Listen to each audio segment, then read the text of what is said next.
In the field of addiction, it's not uncommon for specialists to refer to the transtheoretical model. The five-stage transtheoretical model for readiness to change operates on the assumption that people move through six stages of change: pre-contemplation, contemplation, preparation, action, and maintenance. Some models include the sixth stage, which is relapse, because it's a normal and necessary part of behavior change. And get fit to quit, my model for helping smokers quit respects this. Um, but for this video, my focus is on the first stage, pre-contemplation. In this stage, smokers do not intend to take action in the foreseeable future, which is typically defined as within the next 6 months. They're often aware that their smoking is problematic, but relatively unaffected or indifferent to the negative consequences.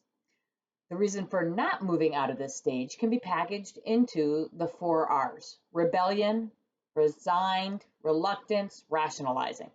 So let's take a closer look. Rebellion. I don't want to quit. This means the smoker hasn't found enough motivation to quit. In my opinion, it's also code for I know quitting is going to be hard and I don't have it in me to work at it. But I don't want to admit that to anybody, right? Smokers often report that they don't want to quit because they enjoy smoking. The weight loss equivalent to quitting smoking is, I don't want to eat better, I enjoy junk food. Yet for some reason, smokers get more passes on their response, right or wrong. All right, I got a little off track. Number 2, resigned. I won't be able to quit. A lack of confidence often comes from misunderstandings about addiction and recovery.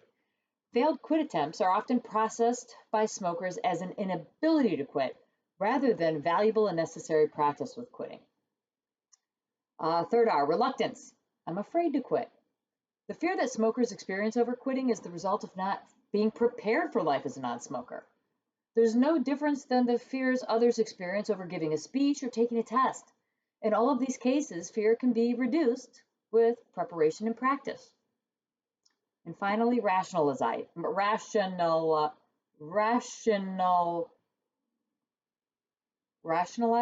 Yeah, rationalizing. I don't need to quit, right? Smokers who truly don't believe that quitting will have a significant benefit on their lives are simply uninformed. Listen, this is a post to review the generally accepted principles at play in the pre-contemplation stage. Like anything else, there are exceptions to the rule. Not everybody values health, family, independence, money, image, and their faith the same way. But I don't know a single person suffering the devastating effects of cancer or COPD that wouldn't give just about anything for a do-over. There is not a single health condition that isn't worsened by tobacco use or that won't benefit from tobacco cessation. There's a difference between dropping dead and surviving long periods of disease, disability, suffering, and total reliance on others who may have to sacrifice tremendously. And nobody can predict how the consequences of their behaviors or their smoking will play out. A lot of smokers have trouble recognizing and reacting to those worst case scenarios. It's the it won't happen to me syndrome until it does.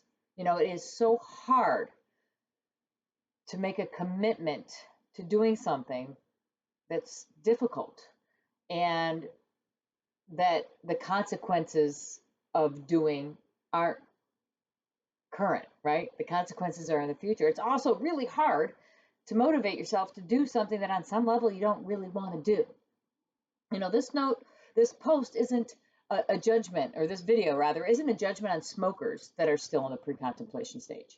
Whatever reason smokers have for not contemplating quitting are their own business. But part of my job as a tobacco treatment specialist is to challenge smokers to think differently about their smoking and encourage them to contemplate how their life might improve without tobacco use.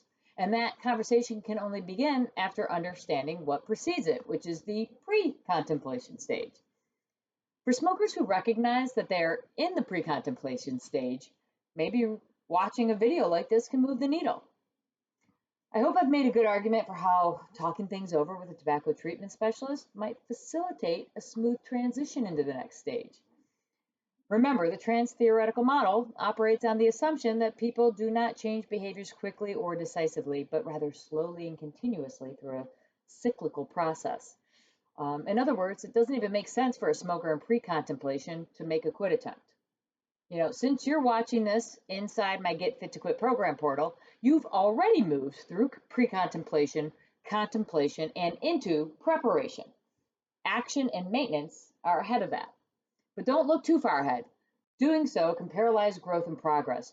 Just take a deep breath and continue preparing for a bit.